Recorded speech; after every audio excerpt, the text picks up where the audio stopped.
Abakurikiye Kamukama TV Rwanda nongeye kubasuhuza, nongeye kubishimira, nongeye kubakira kuri channel yacu.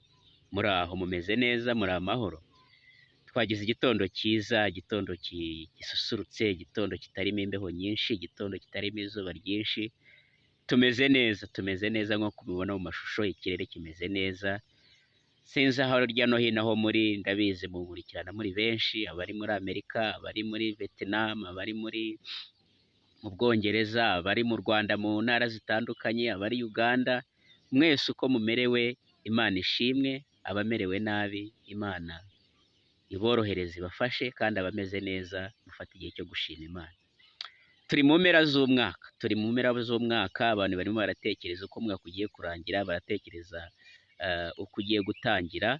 Ibyo byose ni impera z'umwaka, niko bigenda. Uyu munsi rero mbazaniye video ivuga ngo iki?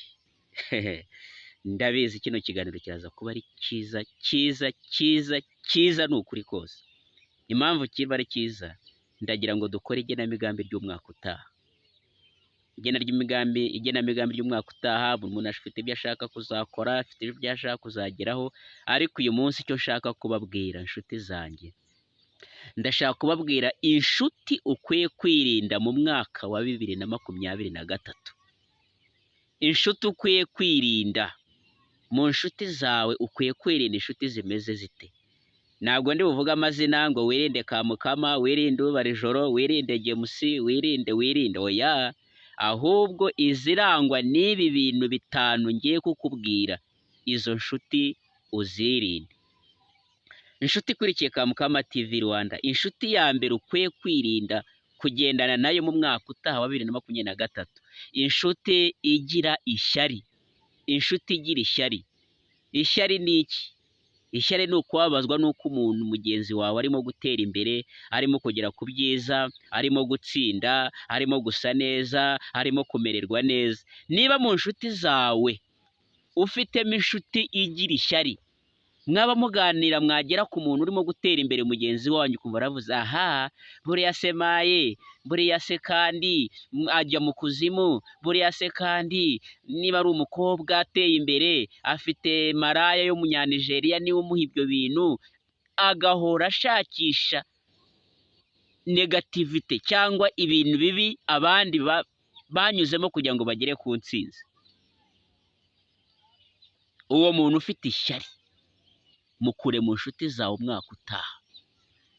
Kandi murabazi, wakwambara waberwa, agatangira ngo ariko rero iyi kanzu nubwo yari nziza, ngo ariko ndabona igufashe, ndabona itakubereye, ndabona ibara ryawe risa n'iry'abaturage bahehe hahandi uvuga. Ishyari. Inshuti ifite ishyari yireke, yisige 2022.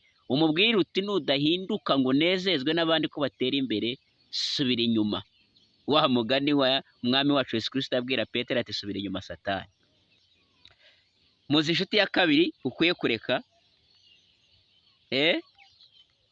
Inshuti ya kabiri, inshuti ikwirakwiza ibihuha, rumors. Inshuti ivuga inkuru zitari zo, idafitiye gihamya. Wajya kumva ko umuntu yadukanye ikintu, ariko ubwo murabizi Kamukama ameze atya. Murabizi. Izo nshuti muzisige 2022. Inshuti itanga ibihuha, inshuti ikwirakwiza amagambo atariyo, inshuti ivuga ibintu idafitiye gihamya, itazi aho byaturutse.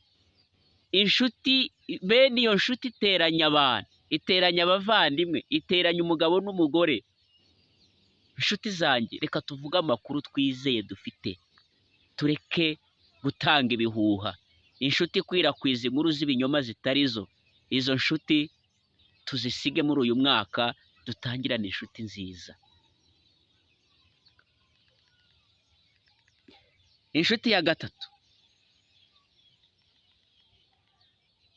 Inshuti ya gatatu dukwiye kwirinda ni inshuti ihora ivuga ko ibintu bidashoboka. Ye baba we, umucanege.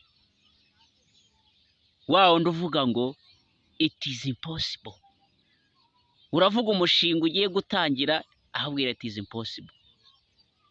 Ngiye gutangira ubucuruzi, it is impossible. Ngiye kujya ku ishuri, it is impossible.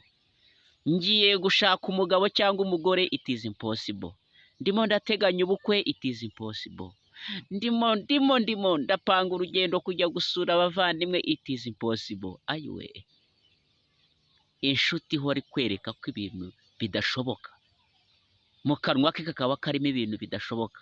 Erega biragoye, erega birakomeye, erega ntabyo washobora, nanuza byaramunaniye, na wa wundi byaramunaniye, ntabwo wabasha kujya mu gipolisi, ikosi ntiwayishobora, n'ubundi usanzwe utazi kwiruka, yewe data we, ntabwo wabasha kwiga ubuganga, erega ubuganga buragoye, ntiwabasha kwiga biology chemistry, erega birakomeye, ntiwabasha kwiga mathematics, erega birakomeye, ntiwashobora kuba i Kigali, ntiwashobora, akanwa ke kagahoramo it is impossible.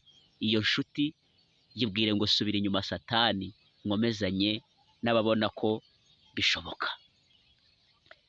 Inshuti ya kane ukwiye kwirinda, nshuti yanjye wowe ukurikiye ino video, ni inshuti ihora ikubwira ngo mfite ibibazo.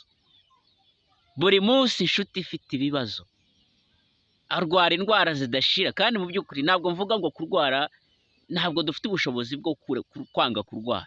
Kurwara ni ibisanzwe, ariko hari umuntu wirwaza buri munsi, iyo atarwaye umutwe arwaye ijisho, iyo atarwaye ijisho arwaye ugutwi, iyo atarwaye ugutwi arwaye izuru, iyo atarwaye izuru arwaye impfundiko, iyo atarwaye impfundiko yarwaye ikibuno, iyo atarwaye ikibuno yarwaye umugongo.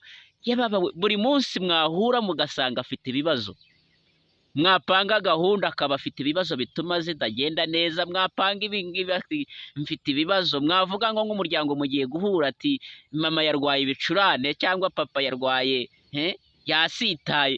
Umuntu uhorana ibibazo we, nta munsi azavuga ngo numva mfite amafaranga, nta munsi azavuga ngo numva ndi muzima, nta munsi azavuga ngo numva bigenda neza. Inshuti buri munsi ihorana ibibazo. Iyo nshuti yisige 2022, wenjire 2023 ufite inshuti rimwe na rimwe kubwira ngo mfite imbaraga dukora iki, mfite imbaraga tujya. Muzi inshuti ya gatanu, sinababwiye ko ari ibintu bitanu. Inshuti ya gatanu dukwiye kureka, iya gatanu ni inshuti ikubwira ngo nta mwanya ngufitiye. Umwanditsi Rick Warren yaravuze ngo impano nziza waho umuntu ukunda ni umwanya. Kubera ko niba Imana yaratugeneye amasaha 24 ku munsi, inshuti ikakugenera iminota 30, iguhaye imwe mu mpano nawe yo yahawe n'Imana, irayikugenera ngo muganire. Rero umuntu ukubwira ngo ndagukunda ariko ndi bize, ndagukunda ariko mfite ibintu byinshi, ndagukunda ariko uri inshuti yanjye ariko nta mwanya, nagusura, nazi ibyubamo, nazi yuba, nagutumira, nimurasangira, ni iteka ahora akubwira ngo ari bize mu bintu byinshi. Iyo nshuti no time for you, yireke. Ndabakunda. Twavugaga ku nshuti eshanu tukwiye gusiga 2022 ntituzidukurikiye. Twavuze ku nshuti igira ishyari, tuvuga inshuti ivuga ibihuha, tuvuga inshuti ihora ivuga ko bidashoboka, tuvuga inshuti ihora ifite ibibazo, tuvuze n'inshuti ivuga ko itagufitiye umwanya. Niba wishimiye ino video, comment, sharinga ku nshuti zawe, ariko niba utarakora subscribe, ndakwinginze kora subscribe nshuti yanjye. Murakoze. Yari Kamukama kuri Kamukama TV Rwanda.